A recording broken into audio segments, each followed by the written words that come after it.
今回はどうしてもお前に頼みたいことは急を要する。日本での動きが非常に危機的になってきた。我々が過去60数年かけて築き上げてきたネットワークが今や存亡の危機にある。このままでは我々の日本の諜報活動がほとんど壊滅状態になってしまう。そこでどうしてもお前が必要なんだ。どうだろう、引き受けてくれるか。私は何を？日本の秘密公安に潜入してほしい。あそこに潜入？冗談でしょ。それは無理。お前ならできる。無理です。すでに我々はあそこに我々の同志を送り込んでいる。しかも上層部に送り込んでいる。その男と連絡を取れ。その男の名は山田浩二。秘密公安のナンバー2の男だ。そんな上層部に同志がいるなら安泰でしょう。ところがそうではないんだ。同じくナンバー2の座にいる大場博という男がいてな。その男が非常に頭が切れるやつで、山田が我々のスパイであることに感づき始めている。いや、すでに完全に感づいているようだ。そこでなんとかお前に山田を助けてほしい。そんなことできるわけないでしょう。山田はもうおしまいでしょう。そうはいかんのだ。山田は我々が過去30年もかけてやっと送り込んだ重要なスパイなんだ。奴の代わりになる人間はおらん。だからって私にできることは何もない。いや、お前ならできる。現在この国で日本のことに精通しているスパイの中で最も優秀なのはお前だ。頼む、引き受けてくれ。私が何を？お前は向こうで山田とコンタクトを取って奴の指示通り動け。簡単に言えば敵側の情報網のか乱だ。奴らにあることないこと情報を流して奴らを混乱に陥れるんだ。奴らを納得させるような情報を流せるのは佐藤、お前しかおらん。私に死ねとおっしゃるんですね。そうだ、お前に死ねと言ってるんだ。あとは金から説明がある。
執行官の話によると、日本の秘密公安にいる我々のスパイが山田らしいが、そいつはそんなに力のある人間なのか？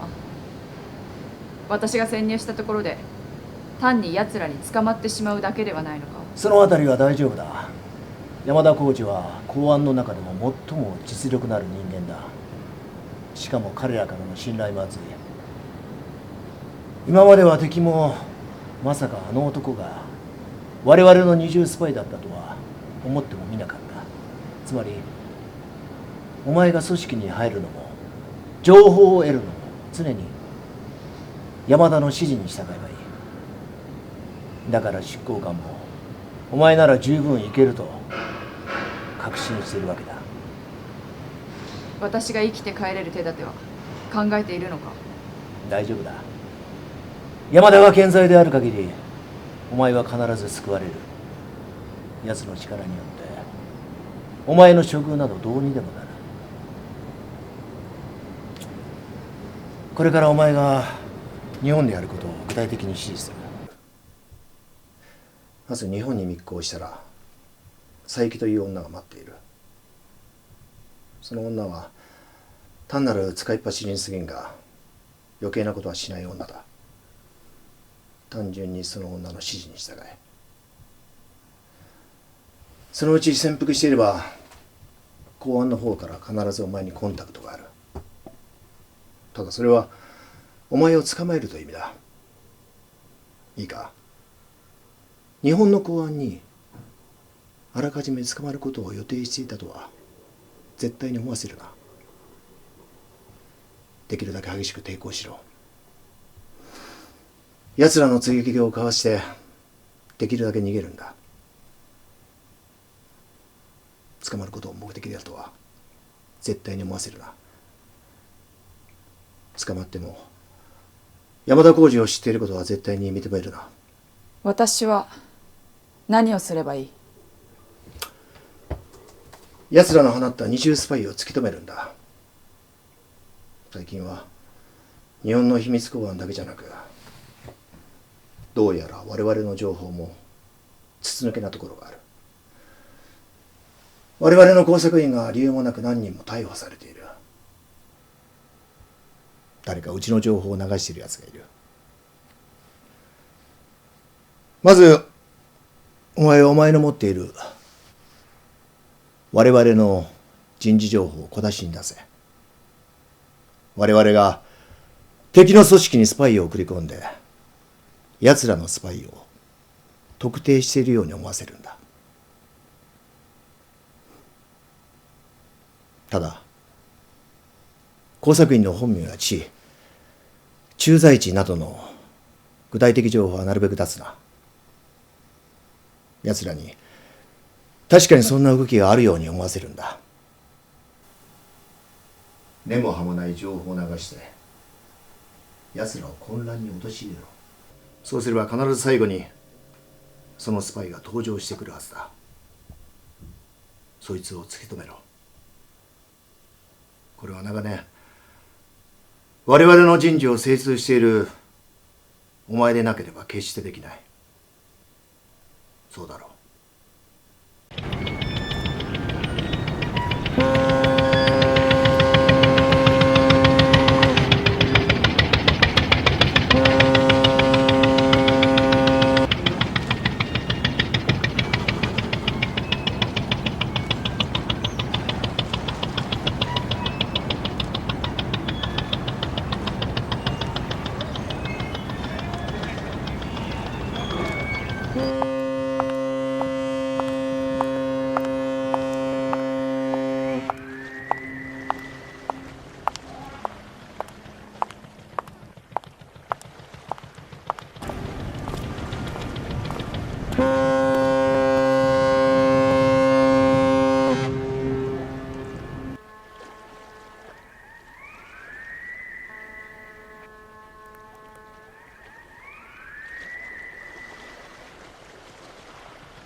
仕事長いの？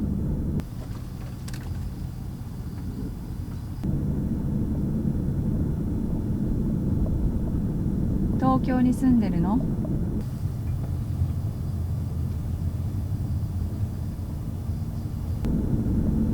東京ではあんたと一緒に行動するの？私は指示のあった場所へあなたを連れて行くだけ。その後は上からの指令があるはずよ。やっと喋ったね。山田の下で働いてるの？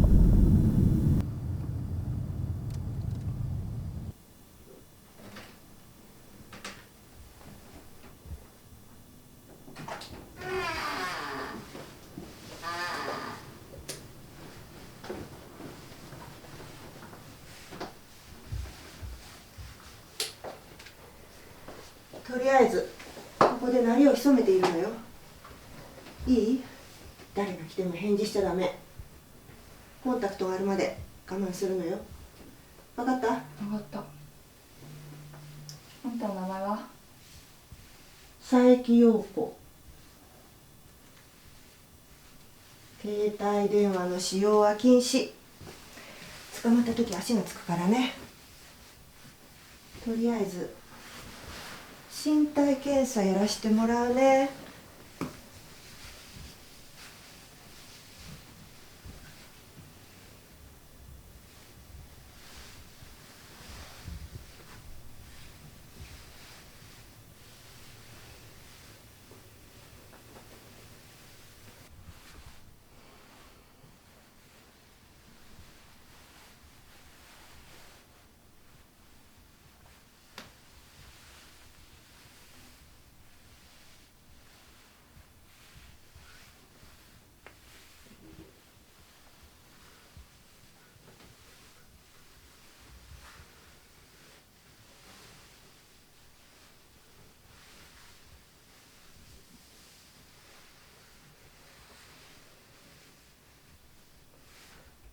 脱いで。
山田浩二だね。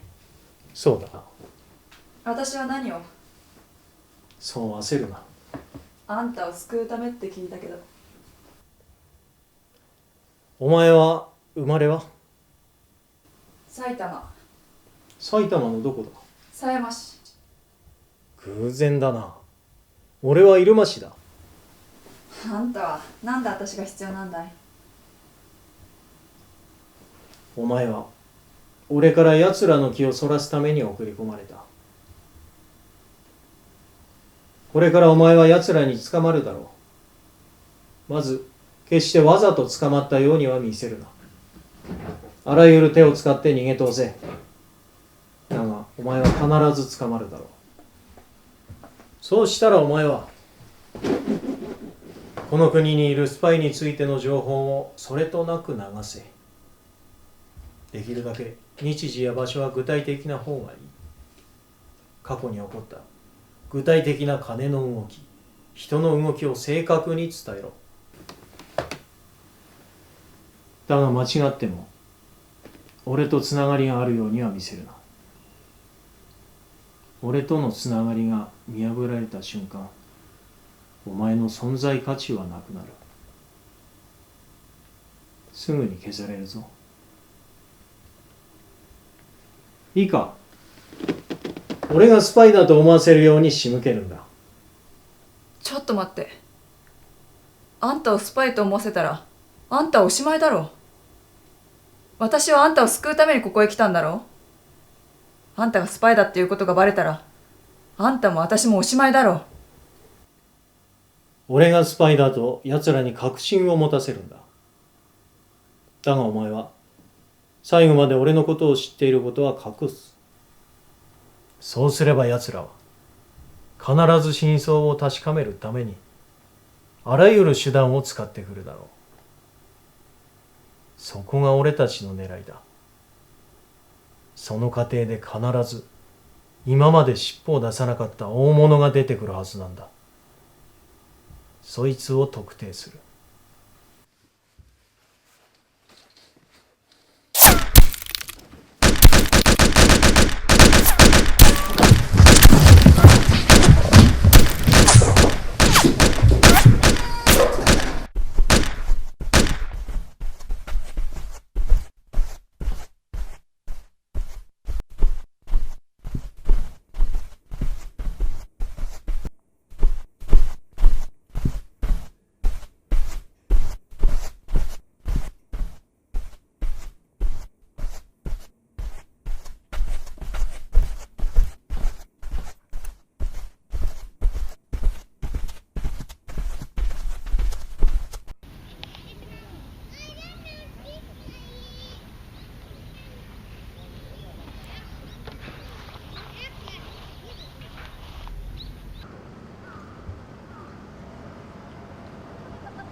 場所を変えるね。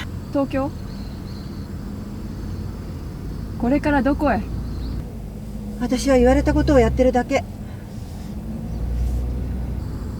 あんたと山田は？あんたは山田の部下？私は言われたことをやってるだけ。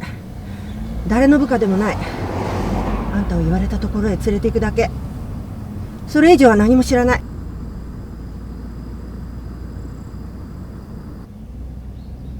自分の部署だとか職場ってあるんでしょ？山田とはどういう関係？あんたしつっこいよ。山田は名前は知ってるけど昨日初めて会った。どんなやつで何をしてるのかも知らない。あんたに命令出してるのは誰？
殺しちゃダメ。生け捕りにするの。銃は置いてけ。分かった。見失っちゃダメよ。結構すばしっこい。あの藪の中にいるはずだが。あんたはこのまま追っかけて、私が先回りして捕まえる。あんなやつに逃げられてたまるか。必ず捕まえてやる。やつはプロよ。油断したらやられるよ。バカにされてたまるか。必ず私が捕まえる。銃は置いてけって。ふざけやがって。気をつけて。やりすぎて殺さないようにね。銃は置いてけ。私だって銃の使い方ぐらい知ってる。ヘマはしないよ。ダメ。あんたは頭にきてやつを殺しちゃう。やつを殺しちゃ元も子もないでしょ。ああ！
佐藤愛子という女を捕らえました。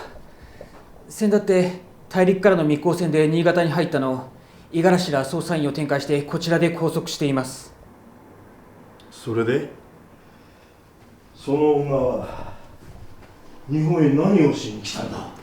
それについてはまだ調査中ですが、おそらくは山田と接触して何かを企んでるんじゃないかと。そうか。とにかく徹底的に尋問をして聞き出せることは洗いざらい聞き出せ。この女はかなりの日本通です。使いようによっては貴重な情報源になるんじゃないでしょうか。北の国の幹部ともかなり親交があるようですし、これは我々の組織に組み入れる算段をした方がいいかもしれません。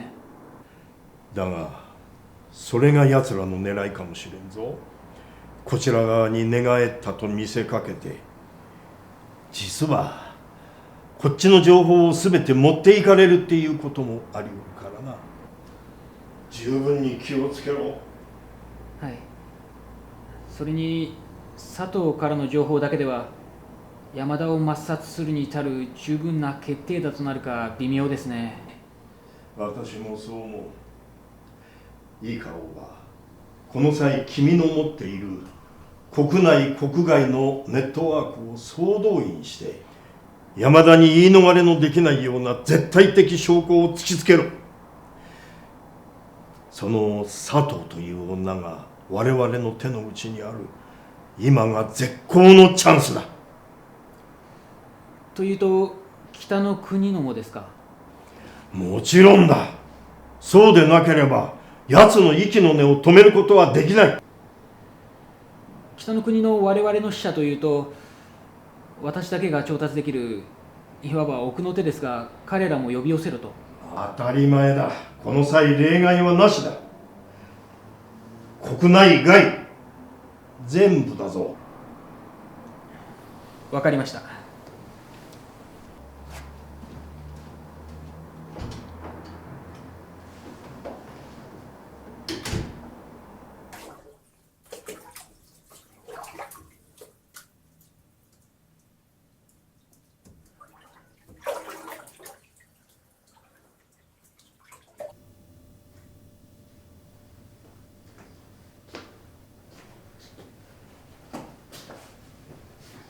どうだ、この国のため我々と一緒に働いてみないか。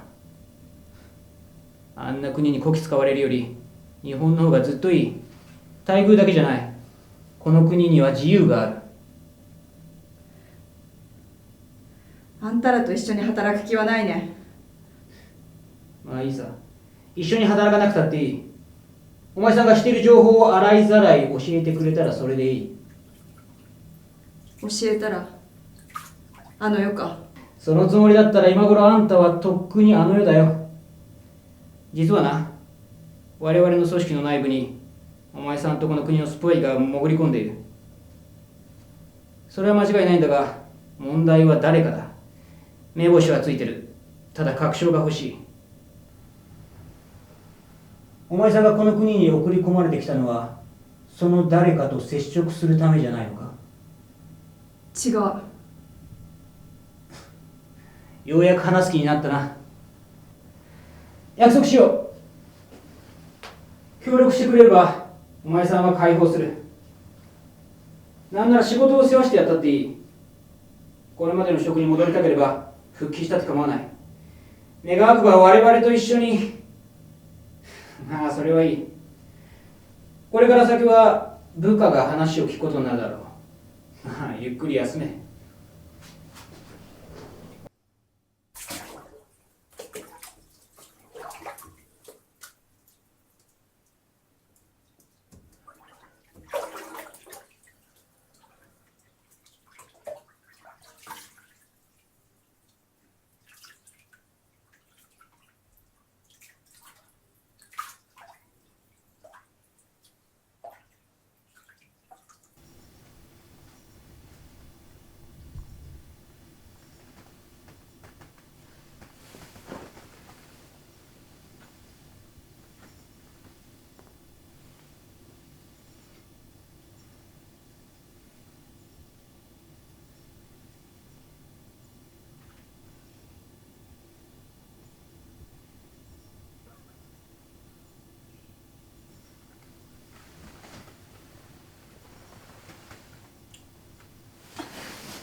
名前は？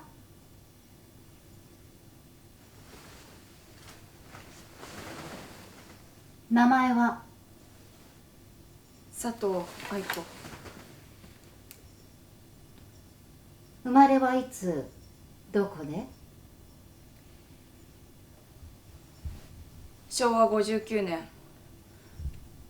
6月12日、埼玉県狭山市生まれ。両親は？父親佐藤文彦、昭和33年12月21日、群馬県高崎市生まれ。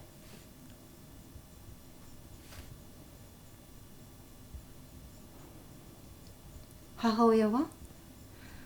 母親田中祥子、昭和35年5月12日、神奈川県小田原市生まれ。学校は？平成11年4月から新潟県立柴田高校に在学。その後は？その後北の国に拉致される。そして現在に至る。その間の職歴は？職歴？そんなものないね。ずっと平壌郊外の施設で監視のもと暮らしてきたからね。そこでいろいろな訓練を受けた。どんな訓練？スパイになるための軍事教練だった。あと思想教育とか、それから新入りの日本語教育もあった。日本語教育。向こうの人間は日本語をスパルタ教育されるけど、実際に喋ったり書いたりはそうはしないからね。私が実地に教え込むのさ。もっぱらその施設にいただけ？いいえ、それから5年もしないうちに向こうの今ちょうどあんたがいるような組織の一員になった。そしてその組織の仕事と施設の仕事は半々でやった。そのうちに日本へ来る工作員の人事にも関わるようになった。あなたがいたのは平壌だけ？いいえ、一度だけウォンさんに回されたことがあった。ほんの1年くらいだったけどね。そこでも同じような仕事をしてた。同じような仕事って？だから日本へ来る工作員の語学トレーニングとか、あとウォンさんの組織に出入りしたりしてた。でも私だけでの行動はなかったね。いつも秘密警察の職員同行のもとだった。全く自由はなかったね。佐藤が協力し始めましたよ。そうか。それで山田はあぶり出せそうか。主要各都市に分散させている私の優秀な部下を招集してこちらで証言させましょう。そうすれば山田の主張の矛盾点を暴くことができるはずです。大場、いいか。この際組織の総力を挙げて向こう側のスパイの息の根を止めるんだ。そのためにはこの組織内における二重スパイに関する情報を持っているすべての職員を動員して具体的な情報を証言させるんだ。そして山田を追い込め。わかりました。極秘審問会は例の場所で来週の水曜日を予定している。それまでにこの件に関わっている組織の全メンバーを集めてほしい。そこで山田が向こう側のスパイであることを完全に暴くことができるはずだ。今度ばかりは奴も逃げ通すことはできないだろう。それにしてもおば、君は大したもんだな。君の息のかかった優秀な部下が各都市に配置してあるとはな。私は組織の運営には完璧を求めるたちなんです。そのためには組織内の動きに常に目を光らせていなければなりません。君らしいね。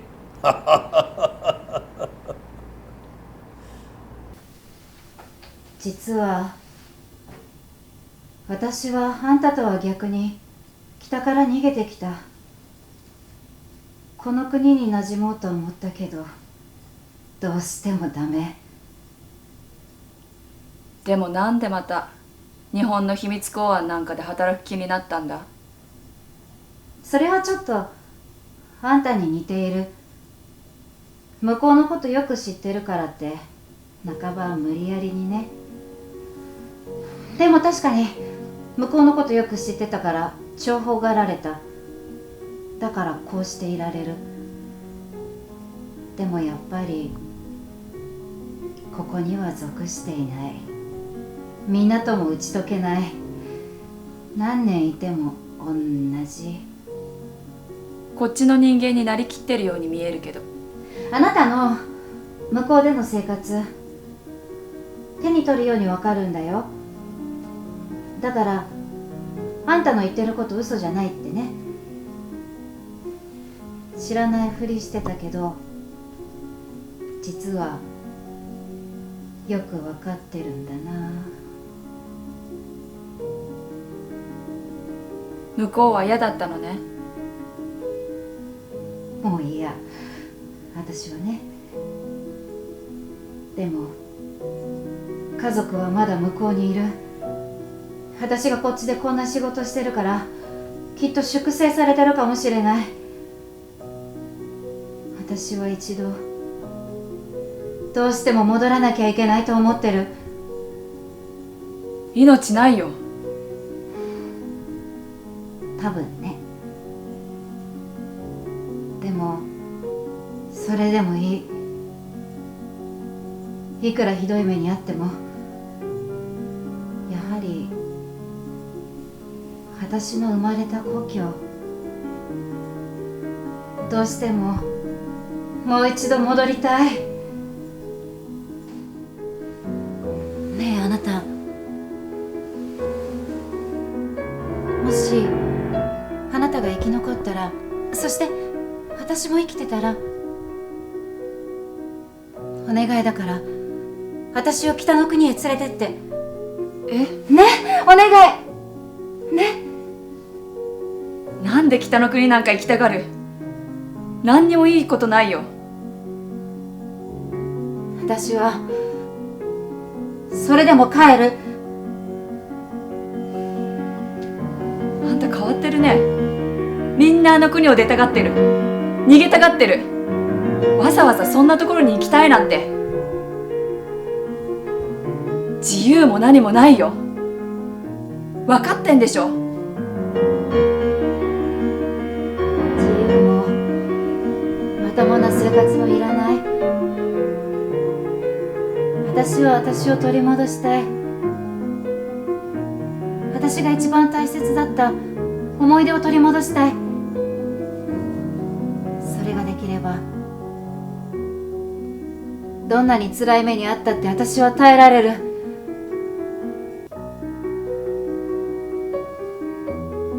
バカだねあんた。向こうへ行ったら生きて帰ってこられないよ。それでいいんだね。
私は日本へあんたらの組織に潜り込むために送り込まれたのさ。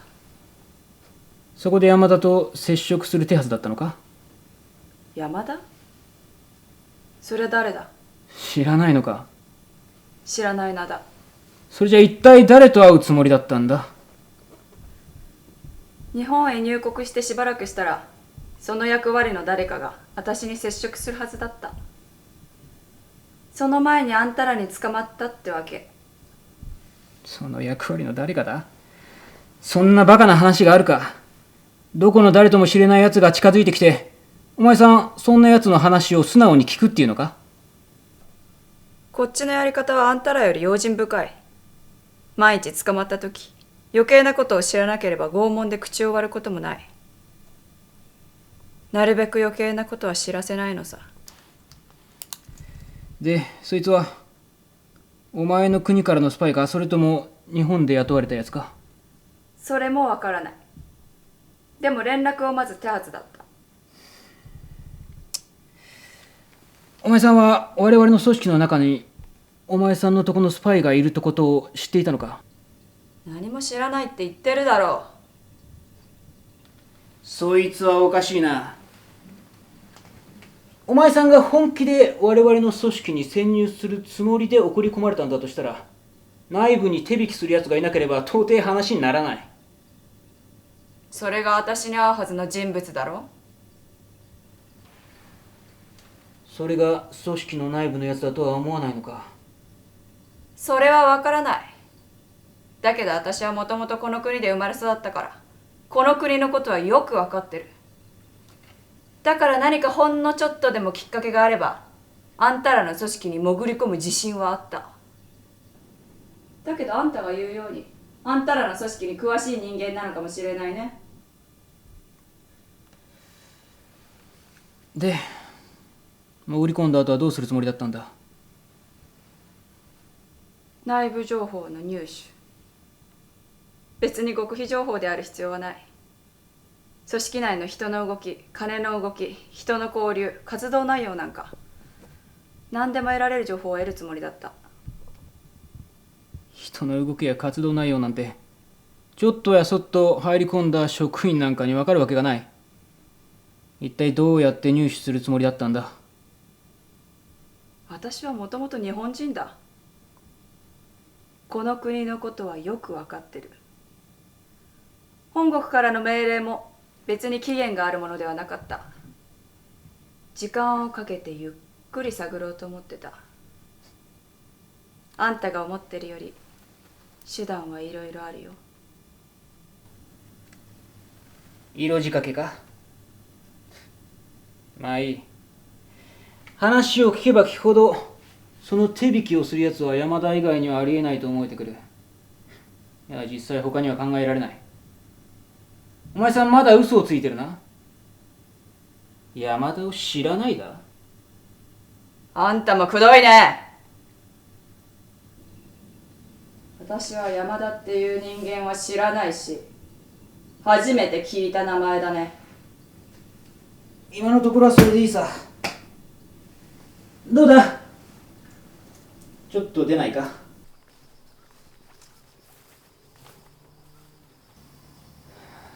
で、お前さん北の組織ではどういった役目を負っていたんだ？人事管理。主に人の動きの管理。ということは、日本に潜入した工作員がどういったやつか一人一人お前さんを把握してたってことだよな。もちろんそう。だったら山田のことについてだって知ってるはずだろう。その話はもうしたよ。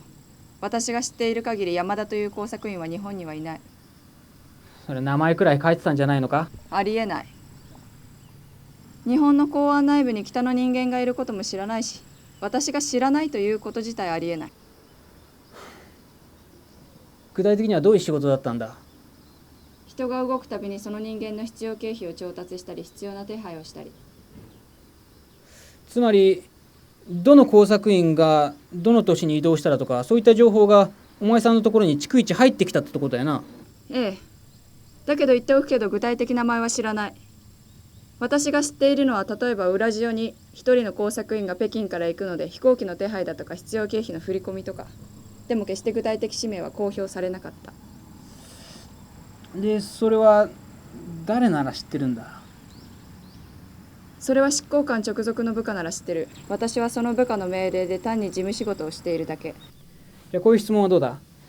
ここ3年ばかりの間でお前さんが誰かの口座に大口の振り込みを行ったなんて記憶あるか？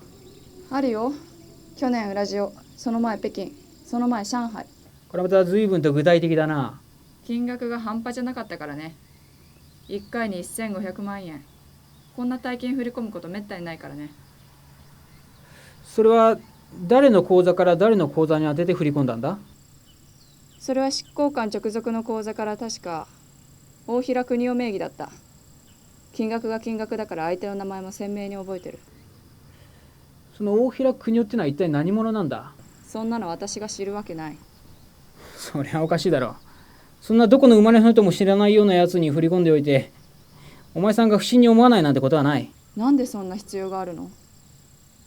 執行官の命令というのは絶対だよ。そんなの不思議に思う方がおかしい。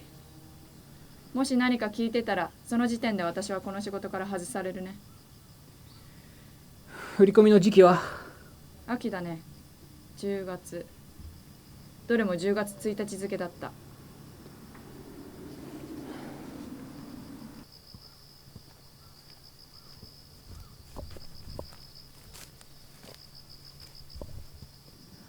お前さん、自分は日本人だと言っていたが、どうしてまた北なんかに渡ったんだ？高校2年の時拉致された。それはまた。で、向こうで洗脳されたってわけか。日本で言われてるほど扱いは悪くなかった。けど自分の意見とか思想とかそういうのは弾圧された。あとは普通の生活。なんでまたスパイなんかになったんだ？何でも何も他に選択肢はないよ。拉致されたその日からほとんど強制的に北の国のスパイとして日本から情報を得ることが至上命令だった。そのことだけ考えさせられた。ダメなやつは脱落ね。ダメなやつなんてのもいたのか？何人も。そういうやつらどうなった？知らない。いつの間にか消えてた。こんなスパイなんて仕事をやってるようなやつは大概自分の心情や思想主義なんてものを持ってるはずなんだ。お前さんはどういう考え方の持ち主なんだ？そんなのあるわけないだろう。あんたは持ってるの？当然だ。俺はお前の国のやり方が気に食わない。特に国民に対する抑圧とか国際社会における非道の数々、これが許せないんだ。まあそれがこんな仕事をやってる唯一の原因かもな。切れたね。あんた本当にスパイか？いや、そんなこと言ってるやつはスパイなんかじゃないね。政治家かインテリか。あんたはこういう仕事には向かないんじゃないのか？そんなこと考えてこの仕事をしてるやつがいるとは驚きだね。だから私たちの考えが読めないんじゃないの？俺とお前さんとじゃ考え方が根本的に違うようだな。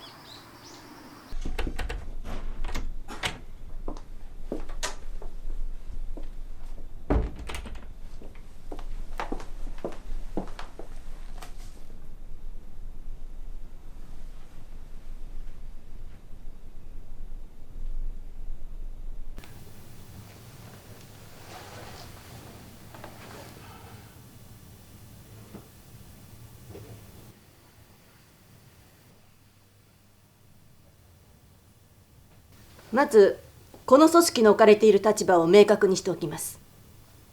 この組織は日本国内においても一般国民には全く知られていない特異な組織であるということです。この組織内で決定した事柄というものは日本国のあらゆる法的規制に束縛されるものではないことを改めて諸君に言い聞かせておきます。当然のことながらこれからこの部屋で行われる会話の一切は、現在この部屋に存在するもの以外に知られることは一切ありません。さらに、この場で確定した事実に基づき、必要な措置はこの場で直ちに取られる。すなわち、我々の組織に対する背信行為が確定した場合は、この場において粛清されるということです。すでに五十嵐清子さんが射殺用の大型拳銃を持って待機しております。罪の確定した者は直ちにこの場で射殺されます。大場、まずは状況の説明をあなたにお願いします。わかりました。皆さんご承知の通り、我が組織は日本国内における北の国の活動を除去することを最大の目的としております。過去には国民に知られることなく、北の国の諜報活動を大幅に制限することに成功しており、秘密裏に多数の工作員を逮捕・監禁してまいりました。ところが2010年あたりを境に北の活動の検挙数が著しく低下しました。当初はこれは我々の努力が功を奏し、北の暗躍自体が低下したものだと半ば楽観的に認識しておりました。しかしながらこの認識は大きな間違いであったことをここで認めざるを得ません。北の活動は制限されるどころか、むしろこれまでより増して活発になってきてるんです。もはや我々には彼らの情報を得ることすら困難になりつつあります。たとえ情報が得られたとしても、重要人物を取り流す、または情報に行き違いがある、などなど、これらの事案については皆さんお手元の資料に詳しく記載されております。我々は疑い始めました。組織内に北の国へと情報を流している内通者がいると。しかもその内通者は我々の中でも極めて高い地位にいる人物であると。なぜならば組織の活動内容など非常に機密性の高い情報を知り得るのは我々の中でも一部の高級幹部職員に限られるからです。密偵を続ける中で我々は一人の最も黒だとおぼしき人物にぶち当たりました。それがあそこに座っている山田浩二です。この山田という男は組織の立ち上げ当時から在籍しているいわば最古参の設立メンバーです。彼であれば組織の成り立ちから運営に至るまで細かい情報まで把握していて不思議はないのです。ここ数ヶ月の綿密な内部調査の中で我々は彼こそ九段の二重スパイであると、そう結論付けるに至りました。そしてさらなる証拠を得ようと奔走している最中に佐藤愛子、この北の国の女スパイを拘束するに至ったのです。彼女の口からは偶然とはとても思えない非常に興味深い情報が得られました。では室長、これよりこの佐藤愛子に尋問を開始したいと思います。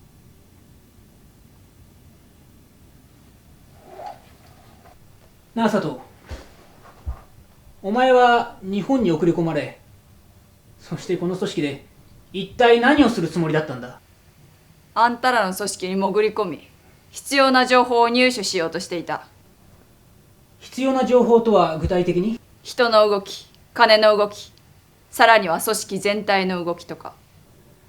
そんな組織の根幹に関わるような機密を一体どうやって入手するつもりだったんだよ。この国に来た直後、あんたらの組織に潜り込めるよう手引きをする人間に会う約束だった。お前の言葉を借りれば、お前はその手引きをするはずだった人物に会う前に我々の手に落ちたということだったな。そしてお前はその人物について全く何も知らないと言っていたな。その通り。ここで皆様に確認していただきたいことは、この佐藤という女スパイは来日し、そして我々に身柄を拘束され、その後我々の調査に協力することを全面的に承諾した後に、今をもってなおその手引きする人物が誰であったか、その所属すら全く知らなかったと、そう嘘吹いていることです。にもかかわらず、彼女は組織に潜入すること自体はたやすいと考えていたなどと言っている。これは明らかな矛盾であり、少なくとも私の目には論理的整合性を欠いていると言わざるを得ません。佐藤愛子は山田浩二のことを知っていた。佐藤が来日した目的は、組織の人事的金銭的情報、そして活動内容を探るためだったなんていうのは真っ赤な嘘であり、本来の動機はこの山田の手によって内部に潜入し、そして山田本人にかけられた嫌疑を晴らす工作をすることだった。これに違いないのです。そうだろう、佐藤。その話はもう何度もしたよ。私は山田っていう人の名前は知らないし、私が知っている北の国の工作員でそんな名前の者もいない。さらに日本名がそうなっているものも知らないって何度聞いても同じだよ。なあ佐藤、お前が北の機関に身を置いていた頃、海外の工作員の給与報酬を管理する部門にいたというのは事実か？はい。その過程において過去3年余りの間にウラジオ、北京、上海のそれぞれの口座へ1回につき1500万の大金を振り込んだというのも確かだな。はい。その振込元はお前の組織の長である李慶生だな。はい。その振込先は大平邦夫なる人物で間違いないな。はい。この大平こそここに座っている山田浩二その人なのです。振込時期はその年の10月1日。調査によれば山田はここにいる佐藤が振り込みを行ったちょうど同じ頃、つまり2010年、2011年、2012年の9月の終わりから10月の初めにかけて、それぞれウラジオ、北京、上海に出張しております。こんな馬鹿げた偶然はありえない。これは明らかに山田が出張に過去つけて、それぞれの都市で北の国からの報酬1500万を受け取っていたことに他ならないのです。無論山田がそうやすやすと自白するとは我々も考えておりません。そこで室長、私は2名の証人を召喚しております。彼らから証言をもらう許可をください。入りたまえ。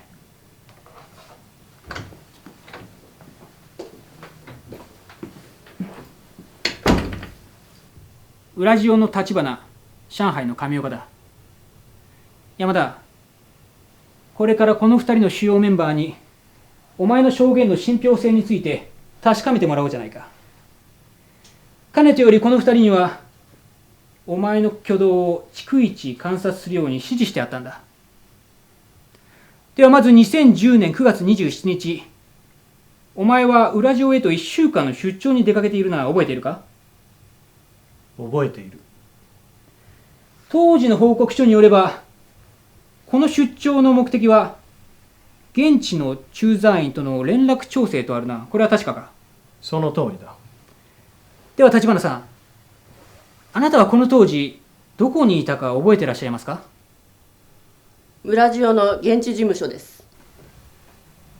しかし立花さん、あなたはこの時私の指示通り山田の身辺を詳しくチェックしてくれていたんですよね？はい。本人の供述通り、彼はしっかりと駐在員との連絡調整とやらを果たしていましたか？はい、確認しました。ただ山田さんがいたのは最初の2、30分だけで、その後直ちに外出いたしました。外出ですか？彼がどこに行っていたか分かりますか？ツワーリ銀行へです。銀行ね。彼が銀行で何をしていたか分かりますか？さあ、そこまでが。山田、お前は銀行で何をしていたんだ？はっきりとは覚えていないが、多分両替だろう。市内観光とかに必要だったはずだからな。それは違うな。お前は市内のつわり銀行に北の国からの報酬1500万を受け取りに行っていたんだ。我々はお前が銀行に赴いたちょうどその日、つわり銀行の大平名義の口座に大金が振り込まれたことを確認している。そしてそれが即座に何者かによって引き出されたこともな。これはほら、そこにいる佐藤愛子の裏も取っているんだ。この何者かはお前以外にありえないだろう。続いて、上子さん。あなたは2012年の山田の上海出張について覚えていますか？山田浩二は2012年の9月30日に上海に来て、翌10月1日に出国しています。その間、こいつはどこかに行きましたかね？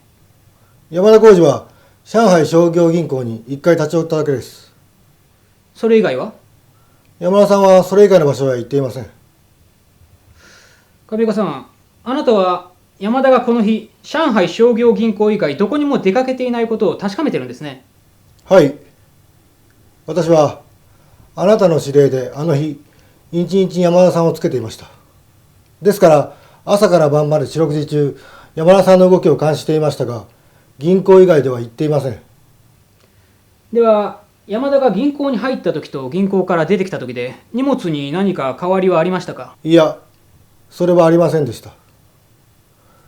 山田さんは入る時割と大きなリュックサックを肩にかけて入って、出る時も同じ格好でした。ではそのリュックサックに変化はありましたか？リュックサックは何かでいっぱいでした。何でいっぱいだったんでしょう？金だと思います。大場、お前よくそんな作り話をこんな場所でぶちまけられるな。私に嫌疑をかけるならもっとちゃんとした証拠を出せ。そんな作り話誰が信じるか。上岡さんに作り話はできない。彼はその立場にない。一事務員としての職務を全うしているだけだ。彼の証言も、もちろん立花さんの証言も、お前を弾劾する証拠として立派に成立している。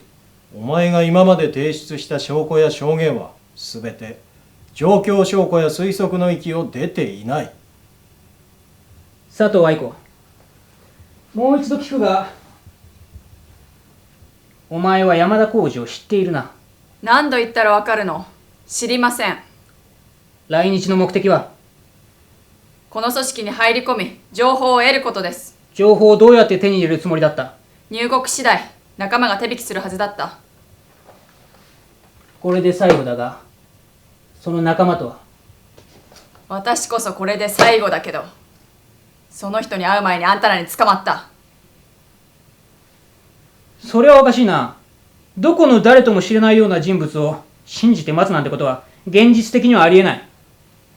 そのことはあんたに何回も話したよ。それが私たちのやり方なんだってね。とにかく会ってみるまでは誰だかわからないのさ。その誰かがこの組織の内部の人間だということは可能性として多分にあり得るわけだな。それはそうだね。だったらそれがここに座っている山田浩二じゃないとどうして言える？この人は知らないね。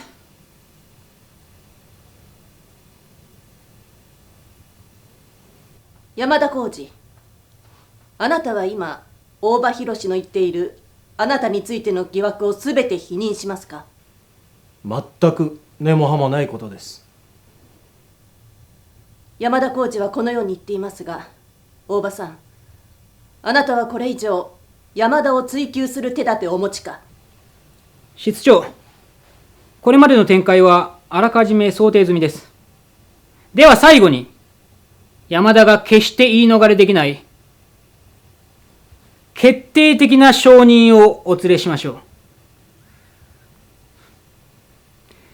あなたは現在北の国で執行官および指揮官を務めている李承白の直属の部下ですよね、キムさん。その通りです。ではキムさん、この部屋の中にあなたが見知っている北の国の工作員はいますか？はい。山田浩二と佐藤愛子です。二人のことをよく知っています。山田は定期的にリース総務官に情報を提供していました。佐藤の方は今回北の当局から山田に連絡し、秘密公安に潜伏する目的を求めて日本に来ました。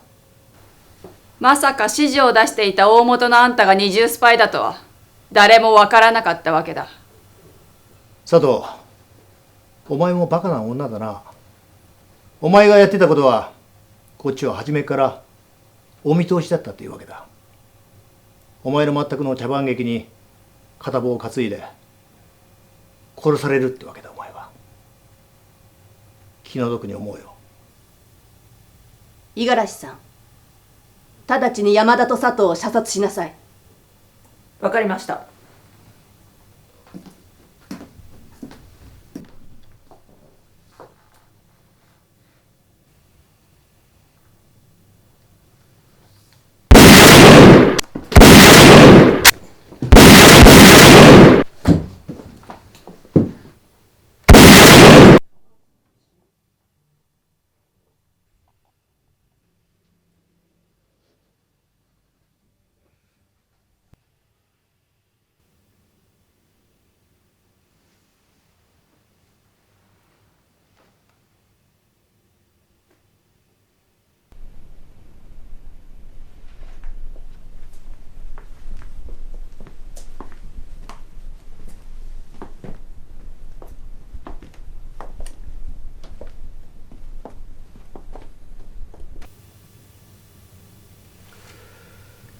これでやっと我々も少し気が楽になりました。今まではこの大場たちに感づかれるんじゃないかと思って気が気じゃありませんでした。でももう安心です。これはもうみんなあなたのおかげです。これはあなたのパスポート、それにフライトチケットです。とりあえず中国ハルフィンまで行けば我々の工作員があなたを待っているはずです。本国へ戻られたら執行官殿にくれぐれもよろしくお伝えください。しかしこれだけ大勢の人間が殺されると大きな問題にならないのですか？それだったら大丈夫。この審問会なるものは極秘裏に行われています。部外者は誰も知りません。ただこの審問会にたどり着くまでがいろいろ大変でした。何しろ敵の全員をここへ集めなければ意味がありませんからね。一人でも生き残りがいたら後で始末するのはとっても厄介だ。そこであなたに登場していただいたんです。ことを大きく見せて何か重要なことをやっているぞってね、敵に危機意識を持たせたんです。それでこうして全員集めることに成功しました。今回始末した人間たちは日本の住民登録を抹消した事実上法的に存在しない、いるはずのない人間たちなんです。いわば幽霊なんですよ。だから誰も消息なんて訪ねてきたりはしません。それが我々組織のいいところです。今回あなたのおかげで最も重要な人物ドブネズミが網にかかりました。それがこのキムです。実はこの大場たちは遅かれ早かれ始末するつもりでした。だがもっと重要なことは本国の方に明らかにスパイが入り込んでいることが分かったんです。それもトップレベルにね。それが誰なのか今日の今日まで分からなかったんですよ。いやー本当に助かりました。ありがとう。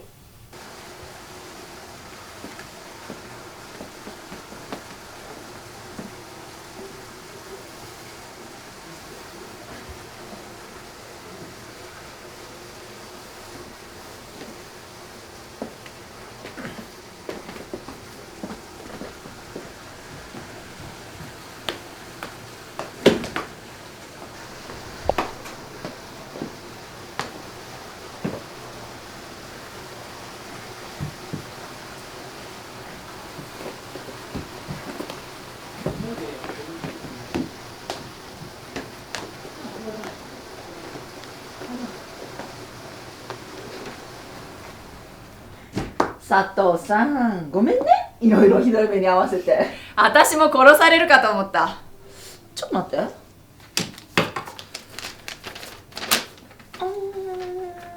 大丈夫。あなたは今回のリストには入ってない。私は大丈夫なの？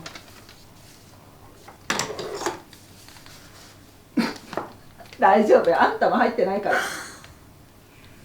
あなたはいつから私たちの方なの？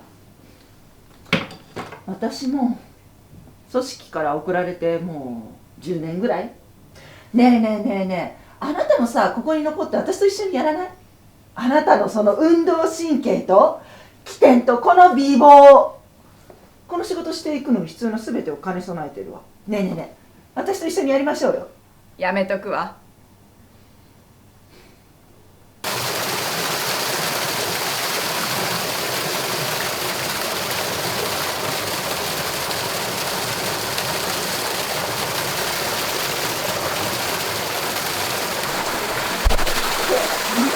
寒いのかな。ああ、めちゃくちゃ寒いね。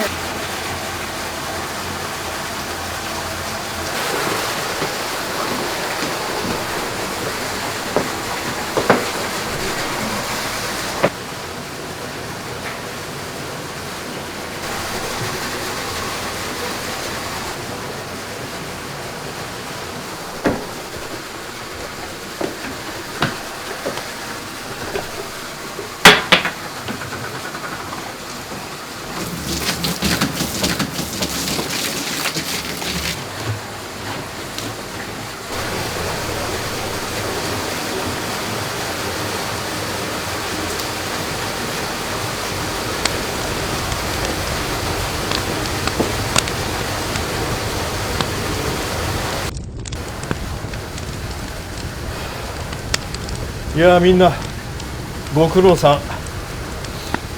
なんだかかば焼きが食べたくなりましたね。あ、そうだ、渋谷に私の知り合いのうなぎ屋があります。佐藤君、日本のうなぎは久しぶりでしょ？はい。よし、みんなで食べに行きましょう。ごちそうさまです。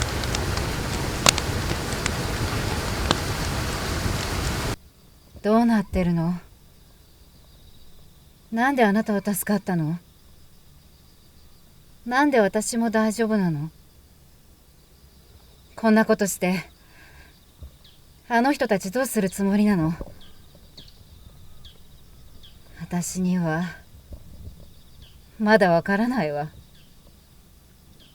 教えてやるよ。北の国は私に日本の秘密公安にデタラメな情報を流して撹乱しろという命令を出したが、初めからそんなことは考えてなかった。北のやつらは日本で山田浩二の動きに感づいたやつらを皆殺しにするのが目的。さらに私を使って北の国にいた二重スパイ金海明をおびき出した。そしてやつも殺した。知らなかったな。高橋幹雄が北の二重スパイだったとは。あれじゃ他のやつらは飛んで火にいる夏の虫ってところかな。全滅にされたのさ。もともと秘密結社みたいなもんさ。誰が殺されたってニュースネタなんかになりっこない。わざわざ審問会なんて大風呂敷を広げて殲滅したのさ。金も大場も自分の手柄をあげようと躍起だったが、そのために殺されたのさ。室長やその他も殺されたのはなぜ？口封じさ。後になったら他のやつらには金や大場にやられたってことにだってできる。高橋がトップにいる限り何だってありさ。あなたたちこんなことしてバカバカしいとは思わないの？人を騙してこんなに何人もの人を殺して人でなしだわ。あんたにはこの業界は無理。全然向いてないね。あんたスパイっていうのがどういう人間か知ってる？スパイは自分が生き残るためだったら何だってやる。どんな卑怯な手も使う。誰でも裏切る。友達はいない。表面的には友達面しててもいざとなれば平気で裏切る。そのくせ臆病でいつもビクビク生きている。でも冷徹で人に情けなんかかけることは絶対にない。いつも人の弱点を探す。しかもケチで物臭で自分から何かやることはない。人を殺すことは何とも思わない。あなたもそういう人間？必要ならあんたもこの場で殺すよ。この劇の私の役割は？あんたの役割はほとんどなしね。あんたは大場たちにみんなグルだっていうことを少しでも感づかせまいという一種のカモフラージュ。この茶番であんただけはどっち側でもなく全くの部外者。だから助けてもらえたのさ。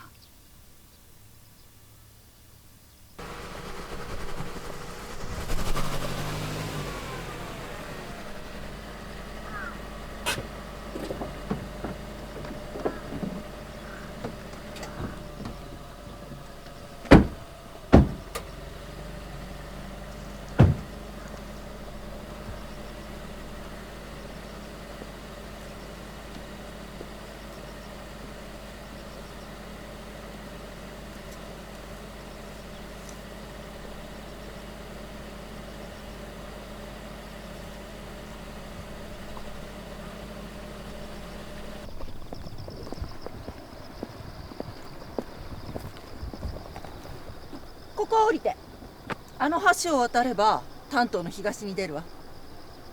気をつけて。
五十嵐君、今回は君のお手柄だ。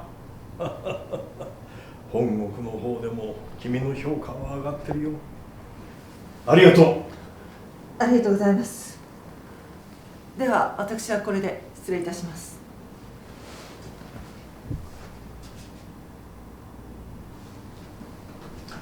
五十嵐君。はい。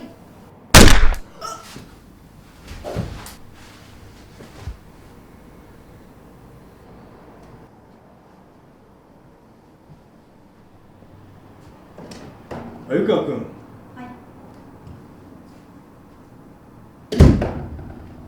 いつもの通りお願いしますよ。はい。